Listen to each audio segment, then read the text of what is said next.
Avinash institute of education में आप सभी का स्वागत है। मैं हूं अविनाश मिश्रा। आज से मैं वायुमंडल की शुरुआत करने जा रहा हूं। वायुमंडल के बारे में गहराई से अध्ययन करने से पहले हमें समझना होगा कि वायुमंडल क्या होता है। जब तक हम वायुमंडल को नहीं समझेंगे तब तक वायुमंडल के टॉपिक को अच्छे से समझ नहीं पाएंगे। तो इसलिए आज की इस वीडियो में हम लोग समझेंगे कि वायुमंडल किसे कहते हैं। तो आइए लेक्चर शुरू करते हैं और समझते हैं।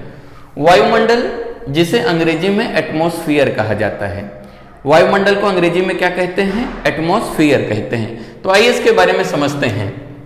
पृथ्वी के चारों ओर गंधहीन, रंगहीन, स्वादहीन, पारदर्शी गैसों के मिश्रण का एक विशाल परत है जो कई सौ किलोमीटर तक मोटा है। इस परत को ही वायुमंडल कहते हैं। हमारे पृथ्वी के चारों ओर एक गैसों की परत पाई जाती है।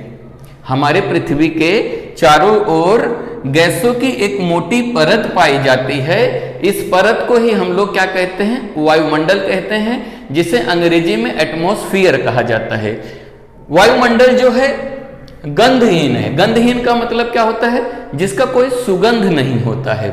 रंगहीन है। रंगहीन का मतलब क्या होता है? जिसका कोई रंग नहीं होता, यानी कि जिसका कोई कलर नहीं होता है।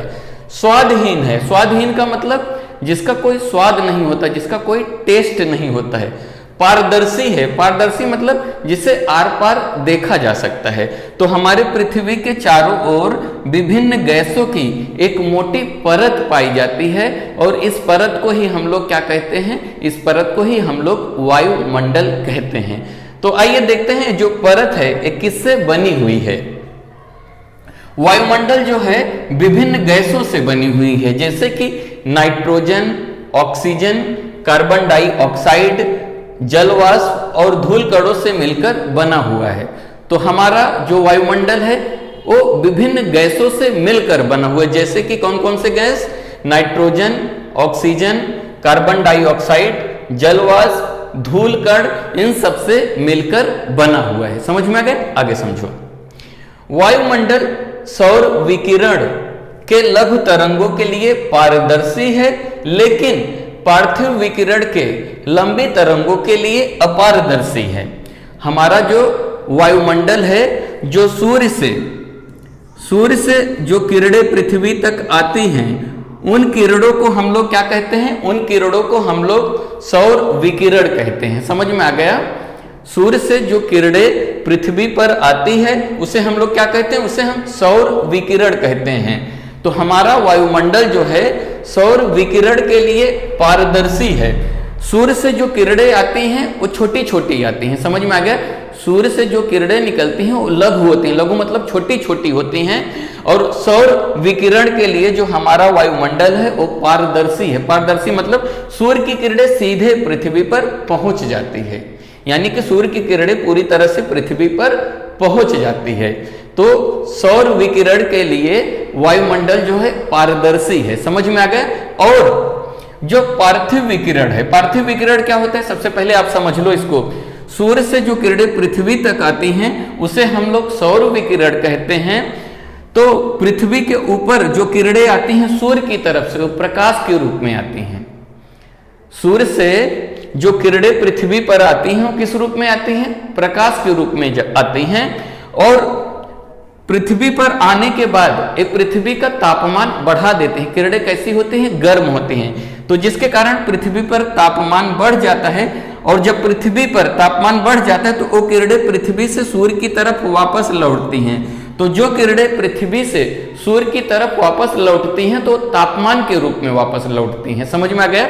सूर्य से किरणें जो आती हैं वो प्रकाश के रूप में आती हैं, और जब किरणें सूर्य की तरफ वापस लौटती हैं तो किस रूप में वापस लौटती हैं?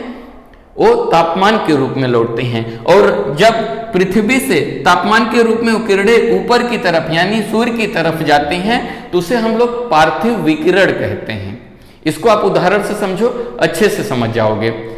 आप गर्मियों के मौसम में अगर छत पर 3 या 4 बजे जाओगे तो क्या होती है? बहुत उमस होती रहती है, बहुत ज्यादा गर्म होता रहता है। यानी कि ऐसा लगता है कि तापमान धधकते हुए वापस ऊपर उठ रहा है। समझ में आ गया। गर्मियों में अगर आप छत पे जाओगे तो क्या होता है, बहुत उमस होता है, यानी कि तापमान जो होता है गर्म होकर ऊपर की तरफ जाने लगता है। उसे हम लोग क्या कहते हैं, उसे हम लोग पार्थिव विकिरण कहते हैं। तो हमारा वायुमंडल क्या करता है, सूर्य के प्रकाश को अंदर आने देता है, तो जिसे हम लोग क्या कहते हैं, जिसे हम लोग पारदर्शी कहते हैं। लेकिन जब एक किरण तापमान के रूप में ऊपर जाने लगता है तो हमारा वायुमंडल कुछ प्रतिशत उस तापमान को रोक लेता है, जिसे हम लोग पार्थिव विकिरण कहते हैं। तो हमारा जो वायुमंडल है सौर विकिरण के लिए क्या है, पारदर्शी है, लेकिन पार्थिव विकिरण के लंबी तरंगों के लिए क्या है, अपारदर्शी है। यानी कि जब एक किरण सूर्य से पृथ्वी पे आती हैं तो किस रूप में आती है, प्रकाश के रूप में आती हैं, जिसे हम लोग सौर विकिरण कहते हैं। और जब वापस जाती है तो तापमान के रूप में जाती है, तो जिसे हम लोग क्या कहते हैं, जिसे हम लोग पार्थिव विकिरण कहते हैं। तो जब पार्थिव विकिरण वापस जाती है तो हमारा वायुमंडल उस तापमान को कुछ प्रतिशत क्या करता है, अवशोषित कर लेता है। समझ में आ गया, आगे समझो। जिसे हम लोग क्या कहते हैं, पार्थिव विकिरण कहते हैं, जो कि पार्थिव विकिरण के लिए हमारा वायुमंडल क्या है, अपारदर्शी है। क्लियर हुआ, आगे समझो। वायुमंडल पृथ्वी के तापमान को नियंत्रित रखता है। वायुमंडल के कारण ही पृथ्वी पर तापमान सामान्य रहता है, यानी कि वायुमंडल क्या करता है, हमारे पृथ्वी के तापमान को क्या करता है, नियंत्रित करके रखता है। समझ में आ गया, आगे समझो। वायुमंडल धरातल के तापमान को न बहुत ज्यादा बढ़ने देता है और न बहुत ज्यादा ठंडा होने देता है। पृथ्वी पर वायुमंडल है, इसके कारण ही पृथ्वी पर तापमान जो है नियंत्रित रहता है। वायुमंडल के कारण ही पृथ्वी का तापमान न बहुत अधिक बढ़ने पाता है न बहुत अधिक घटने पाता है। अगर पृथ्वी पर वायुमंडल नहीं होता तो क्या होता है, जरा कल्पना कीजिए। अगर पृथ्वी पर वायुमंडल नहीं होता तो पृथ्वी दिन में बहुत ज्यादा गर्म हो जाती, बहुत ज्यादा तापमान बढ़ जाता और रात में बहुत ज्यादा ठंड हो जाती, पूरे पृथ्वी पर रात में बर्फ जमता, जिसके कारण क्या होता, पृथ्वी पर जीवन संभव नहीं हो पाता।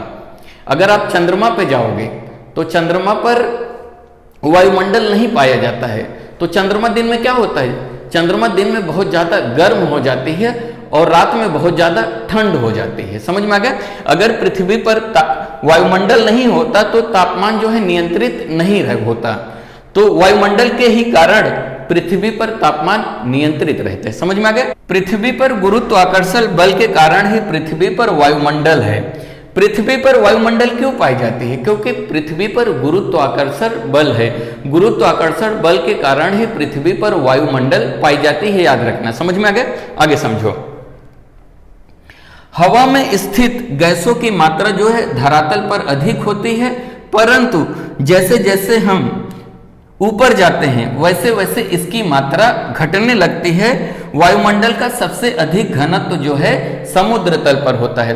अगर आप पृथ्वी के धरातल पे आओगे तो यहाँ पे वायु का दाब बहुत ज्यादा पाया जाता है। क्यों? क्योंकि पृथ्वी पर गुरुत्वाकर्षण बल है, वो बल क्या करती है, वायुमंडल को अपनी तरफ खींचती है, तो जिसके कारण पृथ्वी के धरातल पर जो है वायुमंडल का घनत्व तो ज्यादा पाया जाता है। जैसे जैसे ही आप पृथ्वी से दूर जाते जाओगे वैसे वैसे वायुमंडल का घनत्व जो हो रहेगा वो कम होता जाएगा। मुझे यकीन है कि आपको वायुमंडल क्या होता है अच्छे से समझ में आ गया रहेगा। अगले वीडियो में हम लोग वायुमंडल का संगठन पढ़ेंगे। वीडियो कैसा लगा कमेंट करके जरूर बताइएगा। अगर अभी तक इस चैनल को आपने सब्सक्राइब नहीं किया तो कर लीजिए। वीडियो देखने के लिए धन्यवाद।